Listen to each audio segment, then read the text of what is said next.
Hi friends, आज हम पढ़ने जा रहे हैं रीट लेवल 2 इंग्लिश का सबसे महत्वपूर्ण टॉपिक फिगर ऑफ स्पीच। और इसमें जो पहला जो सबसे महत्वपूर्ण टॉपिक है इसका एलिट्रेशन। फिगर ऑफ स्पीच का जो सबसे महत्वपूर्ण टॉपिक है एलिट्रेशन, अनुप्रास अलंकार। और इसमें से बहुत क्वेश्चन पूछे जाते रहे हैं और केवल रीट में ही नहीं, टीजीटी, पीजीटी या केवीएस के जो एग्ज़ाम होते हैं या डीएसएसबी दिल्ली बोर्ड की जो भी एग्ज़ाम होती है उसमें इंग्लिश के जो सब्जेक्ट है इंग्लिश का उसमें एलिट्रेशन से संबंधित बहुत सारे क्वेश्चन पूछे गए हैं। तो चलो हम पढ़ते हैं कि एलिट्रेशन क्या होता है। Alliteration brings together words which begin with the same consonant और वोवल साउंड। एलिट्रेशन शब्दों को साथ मिलाता है जो कि सेम कॉन्सोनेंट, सेम व्यंजन से या वोवल, वोवल मीन्स स्वर साउंड से, जो स्वर की ध्वनि है उससे शुरू होने वाले शब्दों को जब साथ में लाया जाता है तो वहाँ क्या होता है, एलिट्रेशन। अब देखो इसे हम आसान लैंग्वेज में देखते हैं। दो या दो से अधिक क्लोजली एसोसिएटेड वर्ड या सिलेबल के इनिशियल लेटर या साउंड का रिपीट होना ही क्या है, एलिट्रेशन कहलाता है। जब एक सेंटेंस दिया गया हो उसमें दो या दो से अधिक वर्ड्स जब कैसे हों, उनके जो पहले लेटर हैं, जो पहला सिलेबल है, उनका पहला जो लेटर है वो अगर समान हो, सेम हो, तो वह क्या होगा, वहाँ एलिट्रेशन होगा। अब एलिट्रेशन तो किस पे बेस्ड हो गया, फिर एलिट्रेशन साउंड पर बेस्ड फिगर ऑफ स्पीच है। क्वेश्चन आ सकता है कि एलिट्रेशन किस पर बेस्ड फिगर ऑफ स्पीच है, तो एलिट्रेशन साउंड पर based best figure of speech है। देखो और देखते हैं, दो शब्दों के शुरुआती लेटर या उनकी साउंड जब समान होती है तो वह एलिट्रेशन होता है। अब एलिट्रेशन को हेड राइम या इनिशियल राइम भी कहते हैं। अब देखो हिंदी में जो अनुप्रास अलंकार है उसके लिए क्या डेफिनेशन दी गई है, जब किसी काव्य को सुंदर बनाने के लिए किसी वर्ण की, जो कि शब्द का पहला वर्ण होना चाहिए दोस्तों, बार बार आवर्ती हो तो वह एलिट्रेशन या अनुप्रास अलंकार होता है। हम एग्जाम्पल से समझते हैं कि एलिट्रेशन होता क्या है। तो पहला एग्जाम्पल हम देखते हैं, Peter Piper picked A pack of pickled papers. देखो इनका जो अंडरलाइंड वर्ड है, जो इनिशियल लेटर है वो क्या सेम है, बिल्कुल ये सेम है। सभी में पी का यूज़ किया गया है। तो ऐसी कंडीशन में कौन सा फिगर ऑफ स्पीच हुआ, एलिट्रेशन। चलो दूसरा देखते हैं, she sales by the she शोर। अब इसमें भी अगर पहला लेटर सेम होगा तो कौन सा फिगर ऑफ स्पीच करोगे, बिल्कुल एलिट्रेशन ही करना है। तो देखते हैं, S S S S S, बिल्कुल दोस्तों आप बिल्कुल सही कह रहे हैं कि यहाँ भी एलिट्रेशन ही होगा। चलो एलिट्रेशन के लिए एक डेफिनेशन और देख लेते हैं। एलिट्रेशन एक लिटरेरी डिवाइस है जिसमें शब्दों की एक सीरीज सेम लेटर या साउंड से शुरू होती है। आगे समझ में। चलो अब कुछ और एग्जांपल हम इसके देखते हैं। तो नेक्स्ट एग्जांपल है, the ploughman homeward plods his weary way. यहाँ पे भी देखो जो पी है और जो डब्लू और डब्लू का रिपीटिशन हुआ है।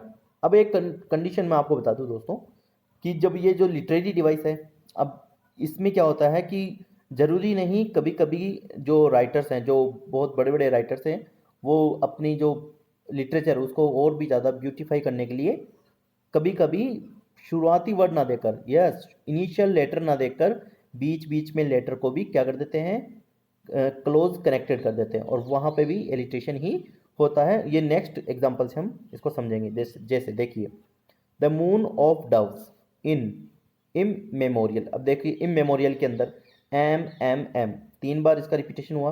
तो यहाँ इस तरह का ये जो वर्ड है इसमें कौन सा फिगर ऑफ स्पीच हमें करना है, तो ये देखो फर्स्ट लेटर नहीं है, ये सेकंड लेटर है, थर्ड लेटर है और फिर फोर्थ लेटर है, फिफ्थ लेटर है। तो ऐसी कंडीशन में जब एक ही वर्ड में इस तरह से हो तो वहाँ भी एलिट्रेशन ही हमें करना है।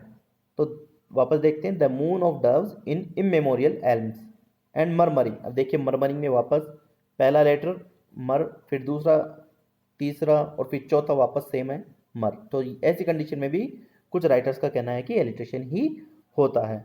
फिर देखो ऑफ इनन्यूमरेबल बीज। अब देखो आई डबल एन, एन भी 2 बार आया।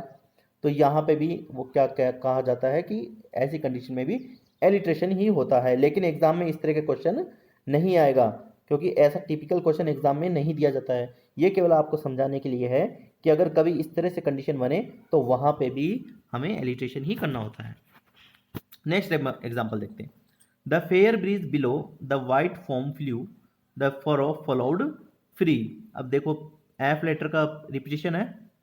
चलो नेक्स्ट देखते हैं। I hear lake water lapping with low sound by the shore. अब देखो यहाँ पे एल फिर एल और फिर एस और फिर एस। अब बीच में ये बाई और द, ये वर्ड नहीं माने जाएंगे, ठीक है। वर्ड क्या माने जाएंगे? जिनका कोई बहुत ज़्यादा एक्चुअल मीनिंग निकलता हो। तो साउंड, शोर, ऐसे ही लेक, ठीक है, लैपिंग, ऐसे है लो। तो ये जो सारे एग्जाम्पल किसके हो गए दोस्तों? ये एलिट्रेशन के हो गए। और आई होप कि आपको अच्छे से समझ में आ गया होगा। अगर आपको अभी भी समझ में नहीं आया है तो आप कमेंट बॉक्स में आइए और मैं वहाँ आपको और इसके ज़्यादा एग्जाम्पल दूंगा। लेकिन मैंने जो एग्जाम्पल दिए हैं वो हालांकि बहुत ज़्यादा इनमें से एग्ज़ाम में आ चुके हैं और यही बार बार रिपीट होते रहते हैं, क्योंकि ये बहुत ज़्यादा यूज्ड जो एग्जाम्पल्स हैं। तो इसलिए मैंने इन एग्जाम्पल को आपके लिए छांट कर मैंने यहाँ एक जगह किया है। नेक्स्ट जो हमारा फिगर ऑफ स्पीच है रीड के लिए वो है सिमिली।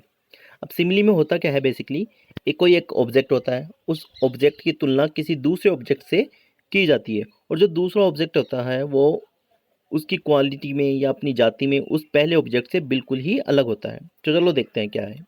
सिमिली एक फिगर ऑफ स्पीच है जिसमें एक नाउन की तुलना अपने से डिफरेंट काइंड की नाउन से की जाती है। तो वही बात है, कोई एक ऑब्जेक्ट होता है और उसकी तुलना की जाती है, कंपैरिजन किया जाता है किसी दूसरे ऑब्जेक्ट से जो उससे रेस, जाति या क्वालिटी में बिल्कुल अलग तरह का हो।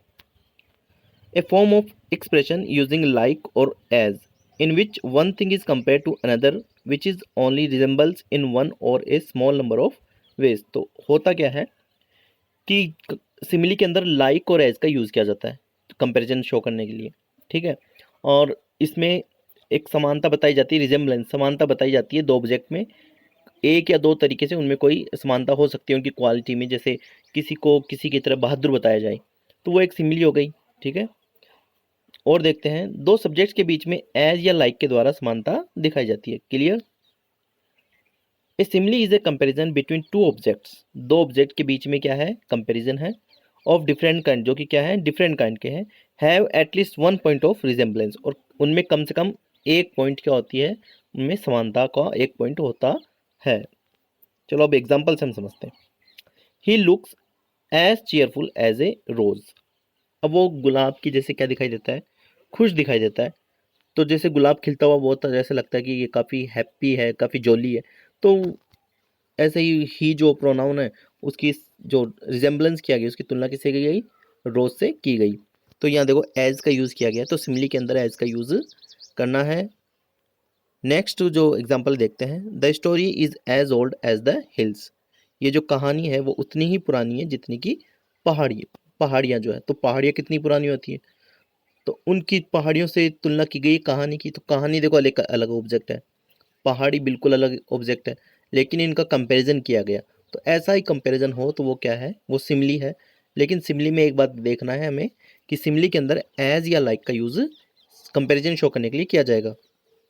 थर्ड वाला देखते हैं।